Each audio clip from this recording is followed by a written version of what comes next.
All right, China, 2010, Chapter 2. So me and my father standing in a little lonely town where my wife's from. Fireworks everywhere. They're always blowing off tons of fireworks. It's just a part of the whole Chinese culture. This is part of a store opening celebration. And you'll find these fireworks stores everywhere just loaded up with these huge rounds of things. So Chinese medicine, went and got a consultation, part of a tour. Food. Man, there is just so much to eat and check out in China. Lots of street food, all sorts of any kind of animals. They say that Chinese will eat anything with legs except tables and anything that flies except airplanes. It's part of their culture. Everything kind of has, a lot of foods have some sort of medicinal quality to them or nutritional quality to them. So the more you eat and different varied diet, then the more, longer you live and fewer health problems you'll have. Food is cheap. This huge ensemble of plates was only like $20. Again, this is in 2010, so maybe it's gone up a little bit. But food everywhere for sale in markets and restaurants everywhere, and it's just it's a foodie's paradise. I say more than any other country, and of course, tea is the staple there as far as drink beverages. Some places get spicier than others. There's people doing peppers. But enough said about food. Even the breakfast, lunch, and dinners there are just dynamite. So you'll see people dancing everywhere, getting exercises through Tai Chi or the other types of exercises. It's down like a subway. More choices with foods, where to go, where to eat.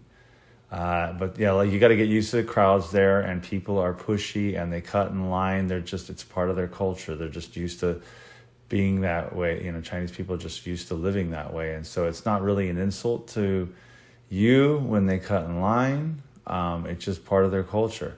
But there's always a lot of this promotions going on everywhere. People are dressed up in older gowns, and you saw that guy in a suit of armor. This is just kind of promotional things. But for the most part, if you speak Chinese and you can get by with what you're gonna have to just deal with the crowds and the smells. The bathrooms are pretty gnarly, but when you get and then other little semi-rural areas, and you can get around by motorcycle. These are little motorcycle taxi guys. Just a few cents to get anywhere, but just see all kinds of modes of transportation. It's almost like modes of transportation is almost as varied as the foods there, and all these minority and ethnic groups too. These are like ethnic group dresses, that traditional garments from like traditional ethnic type of groups. But people just, I know it's interesting too, as a tourist, they just kind of leave you alone. You're almost like invisible to them.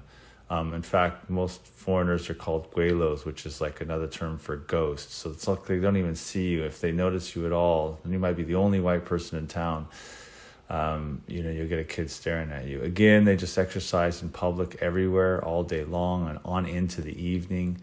Tai Chi, different types of other exercises and dancing.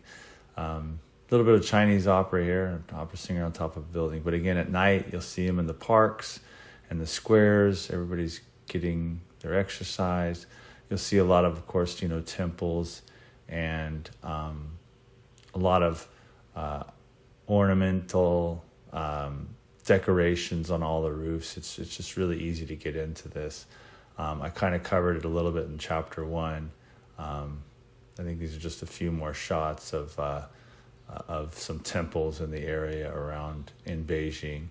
One of the temples are everything. People go there and meet. There's a lot of ancestor worship and thinking about your family and thinking about prosperity and living a long life, a prosperous long life. It's just, that's part of the Chinese culture, and it kind of just emanates out from them as you're around them. Just kind of like they really are in the whole live and let it be. I mean, there's this Western criticism of them, of the government there, that it's the big brother and watches over everybody. And it's true, there's cameras everywhere, they're monitoring everything everywhere, but they want their culture. The people, by and large, want to just kind of like live long and prosper. It's almost like they're all into Spock's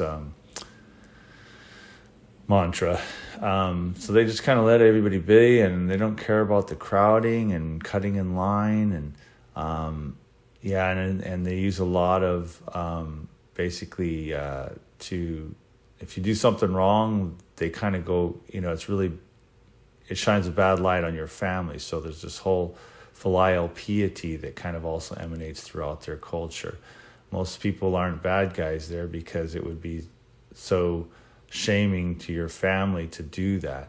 So again, it's just a lot of ancestor worship in these temples. It's all kind of part of that whole cultural thing about your family and your ancestors, and that's for the most part guides everybody and makes them do the right thing. There's like a Tibetan prayer wheel in some of these temples. So I think it's just part of that whole Buddhism and its migration to China and its, the spread of it.